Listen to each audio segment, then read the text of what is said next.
Music boy Sohan दिलदार। जानते तो जहर खक मर जाए यूं कर बदसाती कोली Manish Mixed by Rahul Rao। SD recording studio Gujarat. कर बदसाती कोली केहू चाही न हमरा नियन केहू चाही न हमरा नियन ई बात लिख के धली हा जानते तो जहर खक मर जाई जानते तो जहर खक मर जाई ओकर बाद शादी कली हा जानते तो जहर खक मर जाई ओकर बाद शादी कली हा केहू चाही न हमरा नियन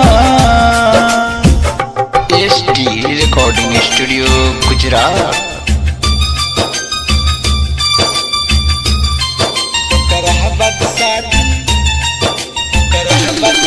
Mनीष सोहन।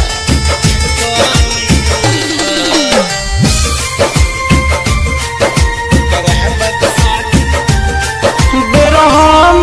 तो भइलू हो बर्बाद जिंदगी कइलू हो बेरहम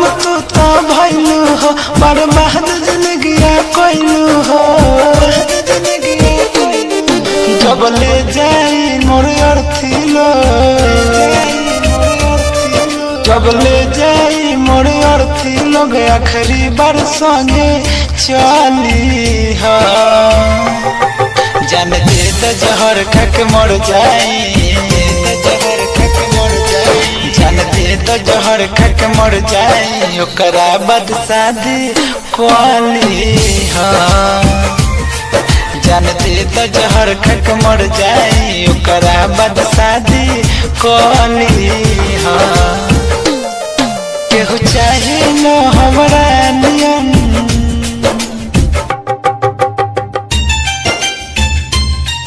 ओकर बदसाती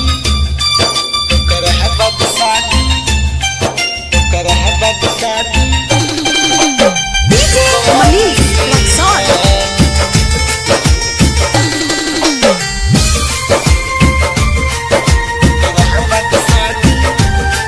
बाटे कतहर मजबूरी हो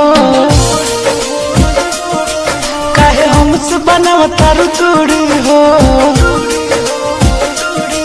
बाटे कतहर मजबूरी हो काहे हमसे बनाव तारू दूरी हो राजू पंकज सुजीत कहे राहुल पंकज सोहन कहे शंकर के बहिया धली हा जानते तो जहर खक मर जाई जानते तो जहर खक मर जाई ओकरा बाद शादी कली हा